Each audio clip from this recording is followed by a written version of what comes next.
Before the live-action movies came along, few could argue that there was a single piece of Transformers media that captured the hearts and minds of children around the world like the original Generation 1 cartoon, which propelled the franchise into the mid-80s juggernaut it's still remembered as today. The development of the Transformers followed the model Hasbro had already successfully used for G.I. Joe 2 years earlier. Names, personalities, and a backstory were created for the toys by writers at Marvel Comics, whose West Coast-based media arm, Marvel Productions, then co-produced the animated series with Sunbow Productions, a company founded by the Griffin Bacall advertising agency to produce animation for their clients, of whom Hasbro was one. Early in development, the series was pitched to network television. In particular, CBS expressed interest in a series bible written by animation veteran Jeffrey Scott, styled more in the Hanna-Barbera vein, with multiple human kid sidekicks and a wacky robot dog. Fortunately, the decision was made to produce the series for syndication instead, allowing it to be aired on multiple stations and freeing it from the content restrictions a network would likely have subjected it to. A 3-episode miniseries sped into production, featuring instantly iconic theme music by composer Anne Bryant, a cast made up of some of the greatest voice talent working in LA at the time, directed by the best in the business, Wally Burr, and animation from Japanese studio Toei, using character designs created by artist Floro Deary. Some of them revised from earlier designs created for the animation used in the first Transformers television commercials.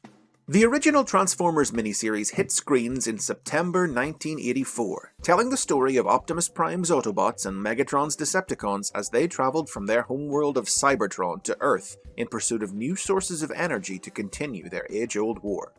The 3 episodes introduced the majority of characters from the first year of the toy line, as well as the Autobots' human allies, Spike and Sparkplug Witwicky. But unlike with G.I. Joe, Hasbro didn't wait for the miniseries to air before concluding they had a hit on their hands. They commissioned a full season of 13 episodes to follow the pilot, which started airing on Saturday mornings less than a month later. Marvel Productions took the lead on the series, with recent arrivals to the company Bryce Malek and Dick Robbins assuming the role of story editors, and writer Ron Friedman taking the job of editing every single script, creating the unique language and voice of the cartoon, from mentions of Cybertronic fauna.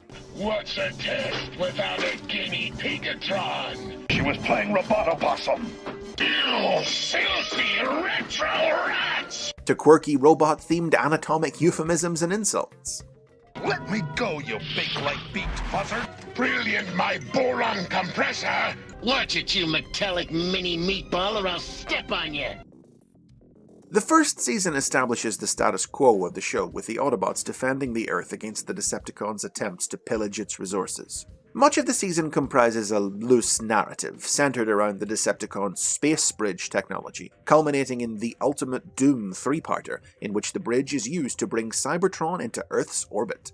Memorable human characters like disabled computer expert Chip Chase and evil cyborg scientist Dr. Arkeville feature in multiple episodes, and about half the season is given over to introducing and showcasing new toys from the upcoming 1985 product line, including perennial fan favorites the Dinobots and the Constructicons, the first team of Transformers able to combine with one another to form a larger super robot. For its second year, the series was moved into weekday syndication, airing 5 days a week. To be broadcast in this manner, a show needed to have 65 episodes, so to make up the numbers, the second season came in at a whopping 49 episodes in length. This season's more character-driven than the first. The rest of the new 1985 toy characters joined the cast early on, mostly in the 2-part episode Dinobot Island, although no explanation is ever offered for where they come from. And they quickly take center stage, with virtually every one of them receiving an individual spotlight episode showcasing their unique personality, resulting in many memorable stories that are often viewed as definitive takes on the characters. As it progresses, the season also begins to expand the series' mythos by exploring the history of Cybertron and the origin of Optimus Prime, and adding key cartoon original characters and concepts like Prime's creator Alpha Trion, the life-giving computer Vector Sigma, and the first ever female Transformers, along with the Autobots' new human ally, Carly. In its final 10 episodes, the season also introduces the first round of upcoming 1986 toys in the form of the new Autobot and Decepticon combiner teams. All in all, it was a grueling, high-speed process. Where today animated series can spend years in production before they reach the air, episodes of the Transformers could go from script to broadcast in as little as 4 months. It's just how cartoons were made back then, and the punishing schedule was the reason that episodes couldn't always be sent back for corrections, leading to the many animation errors that the show's famous for. Not that the audience cared, it was in this second year that Transformers truly exploded in popularity, and the cartoon was no small part of that. The adverts for the toys had always featured animation, but it was in 1985 that these ads also began featuring voiceovers from the cast of the cartoon, further tying the different parts of the franchise together. At the height of the series' popularity, the Transformers the Movie was released in the summer of 1986, which served as a turning point for the cartoon's storyline.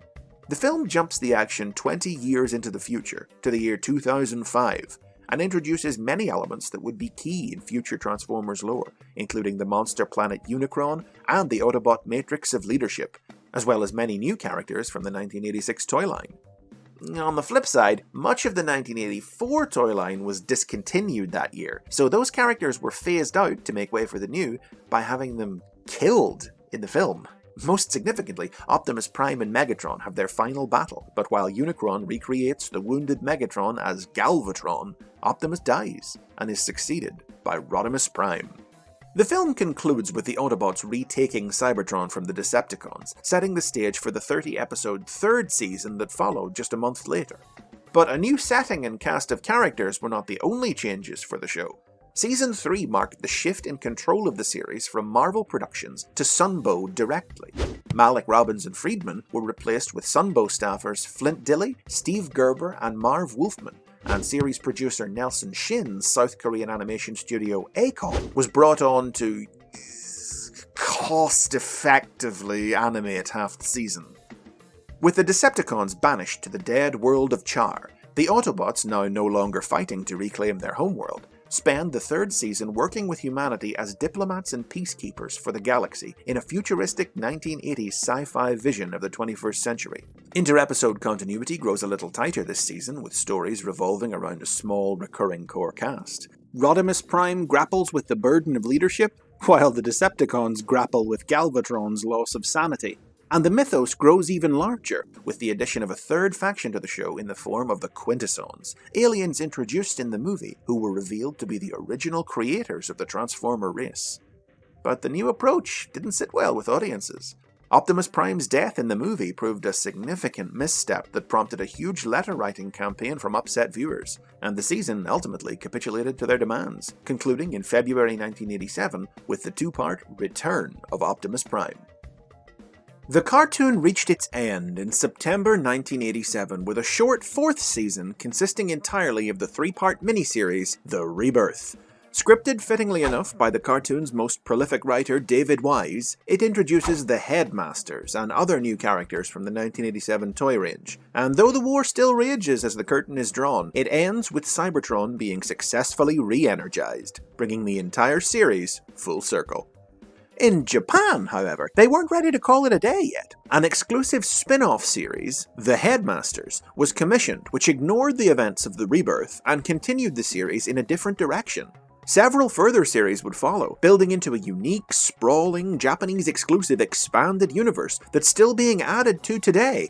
But we'll save that complex beast for a future Basics episode of its own. And the show didn't completely disappear from the airwaves in the US. Though no new episodes were produced, new ways were found to repackage select episodes for reruns. In 1988, a 20-episode-long fifth season added original intros and outros from a live-action, stop-motion Optimus Prime puppet. Later, in the early 90s, 52 episodes were re-aired with computer-generated scene transitions as Transformers Generation 2, promoting the toy line of the same name.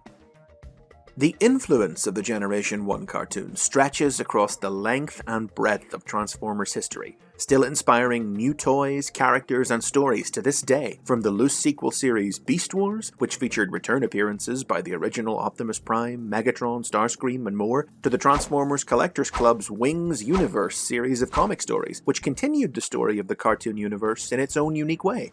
Actors Peter Cullen and Frank Welker have reprised their iconic roles as Prime and Megatron on film, on television, and in video games, as have several other performers from the original series cast. It might be over 30 years old and look pretty dated to new young fans, but from everything it accomplished back in the 80s to everything its legacy continues to inspire today, the Generation 1 cartoon remains, quite simply, one of the single most important pieces of Transformers media ever. And those are the basics on the Generation 1 cartoon. Did you watch it back in the 80s? Or are you a youngster who discovered it years later? You got a favourite episode, a favourite character? Let's hear about it in the comments. And don't forget to like, share, and subscribe for more.